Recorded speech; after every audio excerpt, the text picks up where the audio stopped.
Taslih TV.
Bismillahirrahmanirrahim.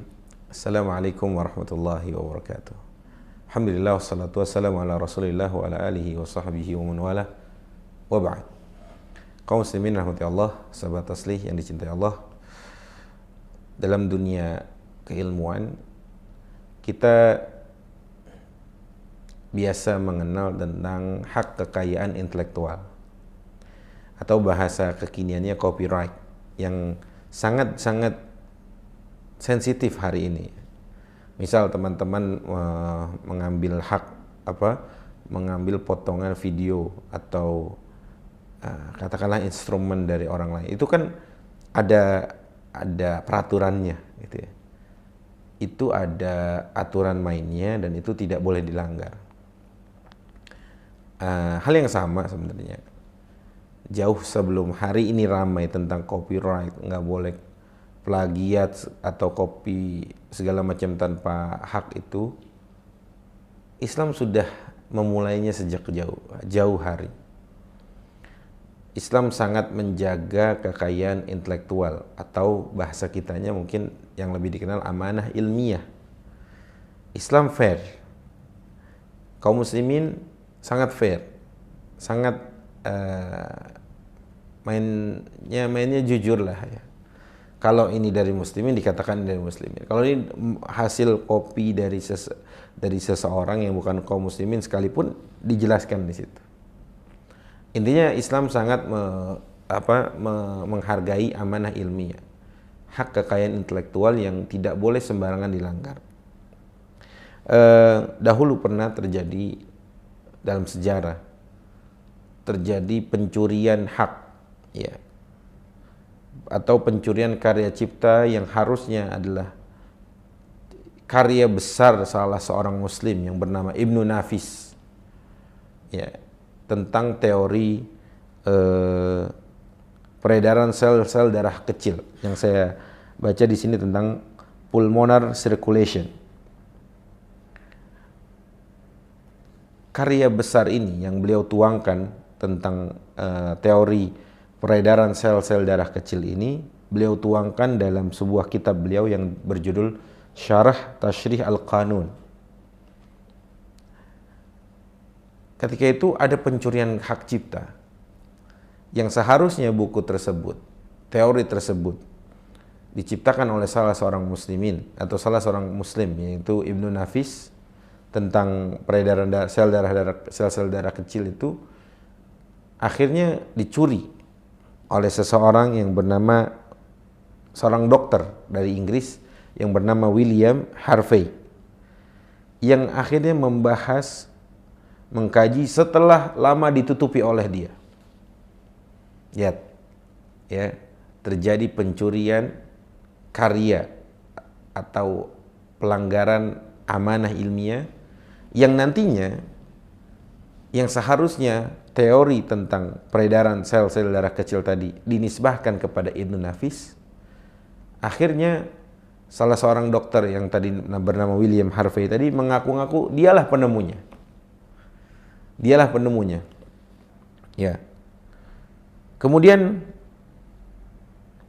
orang-orang setelah itu terus berprasangka bahwa si dokter inilah penemu tentang teori tersebut. Sampai akhirnya teori itu atau anggapan bahwa seorang dokter yang dari Inggris ini adalah penemu tentang apa nama tadi teori tentang peredaran sel-sel darah kecil itu dibantah oleh salah seorang dokter berkebangsaan Mesir yang bernama Muhyiddin At-Tatawi. Singkat ceritanya, Dr. Muhyiddin ini yang berkebangsaan Mesir ini tidak terima dengan semacam ada kok tidak selaras atau timbul ketidakpuasan dari seorang Dr. Muhyiddin yang seorang muslim itu berkebangsaan Mesir itu, sampai akhirnya beliau mencari manuskrip aslinya yang ada di kota Berlin, di salah satu perpustakaan di Berlin. Kemudian beliau membahas itu secara detail sampai akhirnya waktu itu beliau ajukan sebagai risalah doktora atau disertasi beliau di salah satu kampus. Sampai dosen pembimbing itu takjub, kok bisa dia tahu tentang ini? Ini bukan pembahasan yang biasa. Karena dosen penguji yang nggak bisa bahasa Arab gitu ya. Akhirnya, ini singkat cerita saya ceritakan sedikit.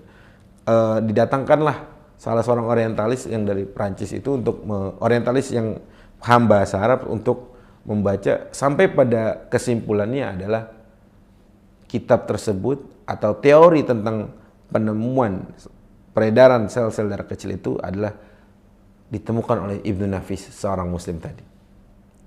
Ya, itu kita pernah dicuri sedemikian rupa, dan mereka itu orang yang paling tidak ilmiah. Mereka tidak ilmiah. Mereka mencuri hak kaum muslimin, hak karya atau hak cipta kaum muslimin. Adapun kita fair. Sebelumnya saya akan bacakan beberapa karya yang juga dicuri dan dianggap mereka lah penemunya, padahal kaum muslimin. Sebagai contoh, ilmu sosiologi yang hari ini sangat terus berkembang itu, yang selama ini dinisbahkan oleh atau kepada Durkheim, ya, seorang Yahudi asal Prancis itu kan hanya sebuah bahasa kitanya, mengaku-ngaku saja, padahal kita tahu bapak sosiologi dunia itu adalah Ibnu Khaldun. Ibnu Khaldun dalam kitab Muqaddimahnya adalah orang yang menemukan teori tentang kehidupan masyarakat dunia ketika itu, sehingga beliau menuliskan dalam kitab Muqaddimah, yang itu Muqaddimah tapi tebal sekali gitu, padahal Muqaddimahnya segitu. Kemudian dalam ilmu lain, contoh tentang ilmu hukum gravitasi yang sampai hari ini terkenalnya dinisbahkan oleh seorang atau kepada seorang Isaac Newton. Sementara yang menemukan hukum ini sebagaimana yang dijelaskan adalah dua orang ilmuwan muslim. Pertama, Ibnu Sina yang kita sudah bahas atau sangat terkenal sekali nama ini, Avicenna. Yang kedua adalah Wahbatullah Ibnu Malkah. Dua orang kaum muslimin adalah orang yang menemukan pertama kali ilmu tentang gravitasi. Baik, selanjutnya tentang ilmu-ilmu yang lain, bahwa kaum muslimin sengaja ditutup-tutupi identitas mereka agar mereka atau orang-orang yang mengaku-ngaku bahwa mereka lah penemunya itu tampak di permukaan dan disebut terus-menerus. Padahal kita apabila mendapatkan sesuatu dari orang lain bukan dari peradaban kita sebutkan. Sebagai contoh saya bacakan di sini. Ada salah satu keluarga yang ilmuwan semua. Kalau dalam bahasa buku-buku itu ada keluarga Musa ibnu Syakir. Keluarga Syakir itu, Ibnu Syakir itu keluarga yang ilmuwan semuanya.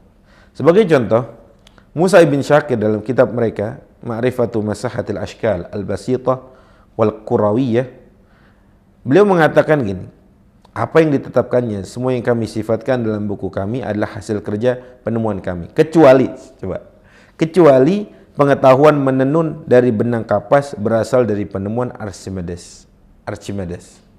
Disebut fair, kita mah fair, jujur, punya orang kita sebut punya orang, punya kita sebut punya kita. Islam sangat memperhatikan itu. Peradaban kita membawa norma-norma tersebut. hak kekayaan intelektual atau hakiat yang kita kenal hari ini atau amanah ilmiah itu sangat dijunjung tinggi oleh kaum muslimin, sehingga tidak ada istilah plagiat. Kalaupun plagiat, muslimin akan menyebut ini dari siapa, ini diambil dari mana, ini didukil dari mana, ini siapa yang menemukan, dan lain sebagainya. Itulah peradaban kita, peradaban yang jujur, peradaban yang sangat menjunjung tinggi amanah ilmiah tentang hak cipta orang lain, di mana kaum muslimin akan sangat pede juga menyebutkan, akan sangat bangga menyebutkan kalau itu ilmu mereka atau itu mereka yang menemukan, atau mereka juga akan sangat berbangga jika ini kami yang menemukan. Itulah peradaban kita yang sangat menjunjung tinggi hak-hak, bahkan kepada hak kekayaan intelektual atau amanah ilmiah. Aku qouli hadza, semoga yang sedikit ini bermanfaat. Dan kita semakin yakin bahwa Islam adalah peradaban yang sangat menjunjung tinggi ilmu pengetahuan dan akan sangat menjaga hak-hak amanah ilmiah tentang siapa yang mendapatkan, siapa yang mencetuskan, dan siapa yang menciptakan suatu ilmu. Semoga yang sedikit bermanfaat. Aku qouli hadza wa astaghfirullaha wa lakum. Wassalamualaikum warahmatullahi wabarakatuh.